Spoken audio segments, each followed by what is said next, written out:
14 জুলাই 2024 মধ্যরাত ঠিক একইভাবে ঢাকা বিশ্ববিদ্যালয়ের নারী শিক্ষার্থীরা হলের তালা ভেঙে বাহিরে বের হয়ে আসে তাদের দাবির পক্ষে।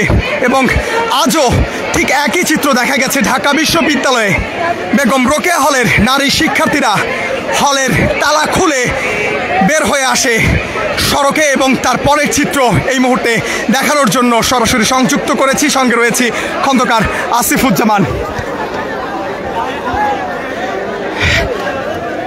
হলগুলোতে বিভিন্ন রাজনৈতিক দলের কমিটি ঘোষণাকে কেন্দ্র করে তার বিরোধিতা করে ঢাকা বিশ্ববিদ্যালয়ের নারী শিক্ষার্থীরা বিক্ষোভ শুরু করে মধ্যরাতে। এবং নারী শিক্ষার্থীরা বেগম রোকেয়া হলের ভেতরে অবস্থান করে ঢাকা বিশ্ববিদ্যালয়ের হলে, বিশেষ করে নারী শিক্ষার্থীদের যে হল বেগম রোকেয়া হলে, কোনো ধরনের রাজনৈতিক কর্মকাণ্ড রাজনীতি চলবে না বলে তারা ঘোষণা করেন এবং সেই ঘোষণা দিয়ে তারা বিক্ষোভ শুরু করেন। পরবর্তীতে আমরা দেখতে পাই ঢাকা বিশ্ববিদ্যালয়ের হলপাড়া থেকে পুরুষ শিক্ষার্থীরা তারা বিক্ষোভ মিছিল নিয়ে নারী শিক্ষার্থীদের বেগম রোকেয়া হলের দিকে এগিয়ে আসেন এবং তারা সেখানে বিক্ষোভ মিছিলে স্লোগান ধরেন, হলে কোনো ধরনের রাজনীতি চলবে না। এবং সেই স্লোগান দিয়ে তারা বেগম রোকেয়া হলের গেটের সামনে এসে অবস্থান নেয় এবং সেখানে তারা নারী শিক্ষার্থীদেরকে স্লোগানের মাধ্যমে আশ্বস্ত করেন নারী শিক্ষার্থীদের পাশে তারা রয়েছেন, নারী শিক্ষার্থীদের যে চাওয়ার সাথে তারা রয়েছেন। এবং তারা আওয়াজ তোলেন, হলে কোনো ধরনের পলিটিক্স চলবে না। এবং সেই স্লোগান দিয়ে তারা নারী শিক্ষার্থীদের দাবির সাথে একত্রতা প্রকাশ করে বেগম রোকেয়া হলের সামনে থেকে মিছিল নিয়ে তারা টিএসসিতে রাজু ভাস্কর্যের পাদদেশে গিয়ে অবস্থান নেয়। এবং আমরা দেখতে পাই পুরুষ শিক্ষার্থীদের সেই একাত্মতা ঘোষণার পর নারী শিক্ষার্থীরা বেগম রোকেয়া হলের ভেতরে যে দুইটি গেট, বাহির থেকে একটি গেট এবং তার আগে আরও একটি গেট রয়েছে, ভেতরের প্রথম গেটটি তারা ওপর থেকে টপকে প্রথম গেটের কাছে চলে আসেন এবং সেটিও আপনাদেরকে দেখিয়েছি। পরবর্তীতে আপনারা দেখেন এক পর্যায়ে তারা বাহিরের গেটটি খুলে ফেলতে সমর্থ হয় এবং বাহিরে তারা সেই তালাটি খুলে ফেলে দেন এবং সে তালাও আপনাদেরকে দেখিয়েছি। কিছুক্ষণ পর নারী শিক্ষার্থীরা বাহিরের গেটটি খুলে ফেলেন। পরবর্তীতে প্রশাসনের পক্ষ থেকে যে সমস্ত সিকিউরিটি গার্ড নারী শিক্ষার্থীদের নিরাপত্তায় বেগম রোকেয়া হলে ছিল তারা ভেতরের গেটটি খুলে দিতে বাধ্য হন। এবং ঠিক গত বছর 24 সালের 14 জুলাই মধ্যরাতের যে ঘটনা, যেভাবে নারী শিক্ষার্থীরা হল থেকে বের হয়ে এসেছিল, ঠিক একইভাবে আবারও হল পলিটিক্সের বিরুদ্ধে তারা দাবি জানিয়ে বিক্ষোভ নিয়ে আবারও সড়কে চলে আসেন। এবং নারী শিক্ষার্থীরা গিয়ে পুরুষ শিক্ষার্থীদের টিএসসিতে যে অবস্থান, সেই অবস্থানের সাথে যুক্ত হয়ে তারা স্লোগান দেন, পলিটিক্সের বিরুদ্ধে তারা অবস্থান নেন এবং তারা স্পষ্ট জানিয়ে দেন যে হল পাড়ায় কোনোভাবে পলিটিক্স চলবে না, হলে কোনো ধরনের রাজনৈতিক কমিটি দেওয়া যাবে না। এর আগে যেমনটা হয়েছে, নারী নেত্রীরা যেভাবে নারী শিক্ষার্থীদেরকে নিপীড়ন নির্যাতন করেছে, সেই একই চিত্র পুনরাবৃত্তি তারা হতে দেবে না। এবং তারা স্পষ্ট বলে দেন অন্যান্য হলের কথা তারা জানেন না, তবে বেগম রোকেয়া হলে কোনোভাবেই পলিটিক্যাল কার্যক্রম চলবে না। এবং আমরা দেখতে পাই যখন নারী শিক্ষার্থীরা এই স্লোগান দিচ্ছিলেন, ঠিক সে সময় নারী পুরুষ নির্বিশেষে সকল শিক্ষার্থীরা একত্রিত হয়ে তারা সেই ঘোষণার সাথে একাত্মতা প্রকাশ করে তারা স্লোগান ধরেন, হল politics no more, no more. এবং পরবর্তীতে আমরা দেখতে পাই ঢাকা বিশ্ববিদ্যালয়ে শুধুমাত্র বেগম রোকেয়া হল নয়, শুধুমাত্র বিজয় 71 হল নয়, শুধুমাত্র জিয়া হল নয়, বিভিন্ন হল থেকে শিক্ষার্থীরা মিছিল নিয়ে, বিক্ষোভ মিছিল নিয়ে নারী শিক্ষার্থীদের এই দাবির সাথে একাত্মতা প্রকাশ করে তারা টিএসসিতে এসে সমবেত হন এবং সেখানে তারা ঘোষণা করেন, স্লোগান দেন, হল পলিটিক্স চলবে না।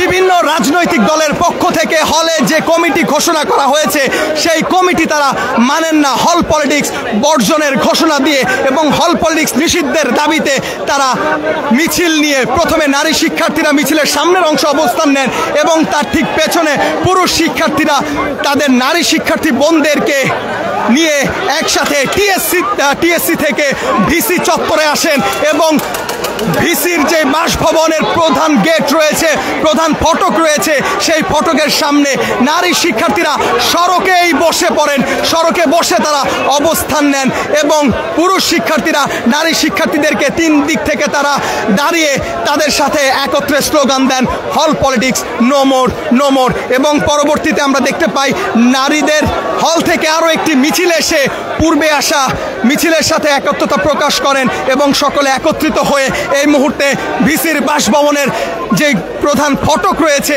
ভিসির যেই দরজা রয়েছে সেই দরজার সামনে অবস্থান করছেন এবং তারা ভিসির দৃষ্টি আকর্ষণ করার চেষ্টা করছেন। এবং কিছুক্ষণ আগে আমরা দেখতে পেয়েছি হ্যান্ড মাইক নিয়ে ভিসির যেই প্রধান গেটটি রয়েছে সেই গেটের ভেতরের দিকে তারা মাইক ধরে তারা ভিসির দৃষ্টি আকর্ষণ করার, মনোযোগ আকর্ষণ করার চেষ্টা করেন। তবে ভেতর থেকে এখনো পর্যন্ত কোনো ধরনের সারা শব্দ পাওয়া যায়নি, কর্তৃপক্ষ কর্তৃক এখনো পর্যন্ত কোনো ধরনের সারা শব্দ পাওয়া যায়নি। এবং আমরা দেখতে পাচ্ছি জুলাই গণ অভ্যুত্থানের নেতৃত্ব দেওয়া কিছু নেতৃবৃন্দ সাধারণ শিক্ষার্থীদের সাথে রয়েছেন। উমামা ফাতেমাকেও আমরা দেখেছি, আরও বেশ কয়েকজন নেতৃত্বস্থানীয় যারা সামনে থেকে জুলাই গণ অভ্যুত্থানের নেতৃত্ব দিয়েছেন তাদের মধ্য থেকে অনেকে এখানে অবস্থান করছেন। সব শিক্ষার্থীরা, সাধারণ শিক্ষার্থীরা একত্রিত হয়ে এখানে তারা অবস্থান নিয়েছেন। সাধারণ শিক্ষার্থীদের মধ্যে কয়েকজন বৈষম্যবিরোধী ছাত্র আন্দোলনের সে সময়কার সমন্বয়ককে দেখতে পেলেও বাংলাদেশ গণতান্ত্রিক ছাত্র আন্দোলনের কাউকে আমরা দেখতে পাইনি, ছাত্রদলের কাউকে দেখা যায়নি এবং অন্যান্য শিবিরের কোনো নেতৃবৃন্দকে দেখা যায়নি। এবং শিক্ষার্থীরা সেই বিষয়টি তারা তুলে ধরছেন। এবং এই মুহূর্তে দেখা যাচ্ছে ভিসির যেই গেট রয়েছে, ভিসির বাসভবনের যেই গেট রয়েছে, ফটক রয়েছে, সেই ফটকের সামনে শিক্ষার্থীরা মাইকটিকে, তাদের যে হ্যান্ড মাইক রয়েছে সেই হ্যান্ড মাইকটি ভিসির বাসভবনের ভেতরের দিকে ধরে তারা স্লোগান দিচ্ছেন, ভিসির মনোযোগ আকর্ষণ করার চেষ্টা করছেন। সকল শিক্ষার্থীরা এই মুহূর্তে ভিসির বাসভবনের প্রধান ফটকের সামনে অবস্থান নিয়েছেন এবং সেখান থেকে তারা স্লোগান দিচ্ছেন, কর্তৃপক্ষের মনোযোগ দৃষ্টি আকর্ষণ করার চেষ্টা করছেন। তবে এখনো পর্যন্ত ঢাকা বিশ্ববিদ্যালয়ের প্রশাসন কর্তৃক কোনো ধরনের বক্তব্য বা কোনো ধরনের সাক্ষাৎ পাওয়া যায়নি।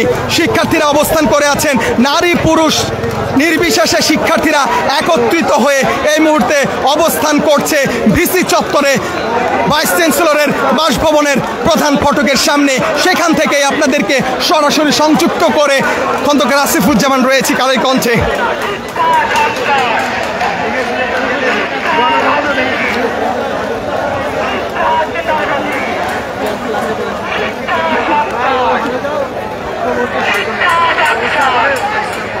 ভাই, বিশ্ববিদ্যালয়ের প্রশাসনের কারোর সাথে কথা হওয়ার সুযোগ হয়েছে? এখনো পর্যন্ত হয়নি।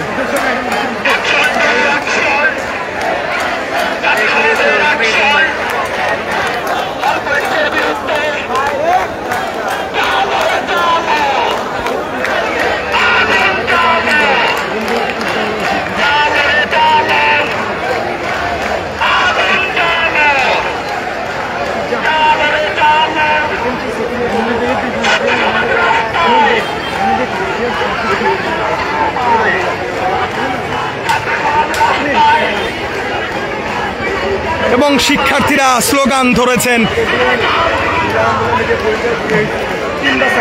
ভাইস চ্যান্সেলর ভবনের ভেতর থেকে কোনো ধরনের সারা শব্দ না পাওয়াতে শিক্ষার্থীরা স্লোগান ধরেছেন, শিক্ষার্থীরা রাস্তায়, ভিসি কেন ঘুমায়।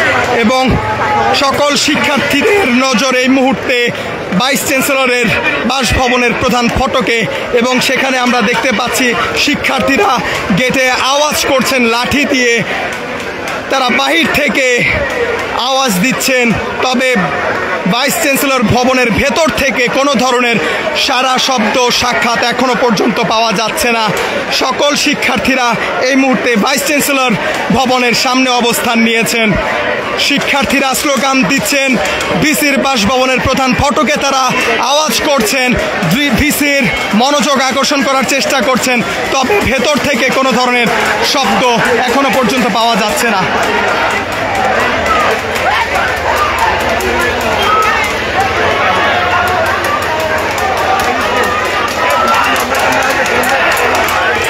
এবং দেখতে পাচ্ছেন ভিসির বাসভবনের যে প্রধান ফটক, সেই ফটক ধরে শিক্ষার্থীরা তারা বাহির থেকে ধাক্কা দিচ্ছেন। শিক্ষার্থীরা ভাইস চ্যান্সেলর ভবনের গেট দরজা খোলা হয়েছে এবং আপনারা দেখতে পাচ্ছেন ভিসি বের হয়ে এসেছেন ভাইস চ্যান্সেলর ভবন থেকে। ভাইস চ্যান্সেলর বের হয়ে এসেছেন, শিক্ষার্থীদের সাথে কথা বলছেন এবং আপনারা দেখতে পাচ্ছেন শিক্ষার্থীদের সামনে ভাইস চ্যান্সেলর এসেছেন। আমরা আপনাদেরকে কাছ থেকে সে দৃশ্য দেখানোর চেষ্টা করব।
থেকে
এখান থেকে পিছনে এসে এখানে সবাই দেওয়া না সবাই পাবে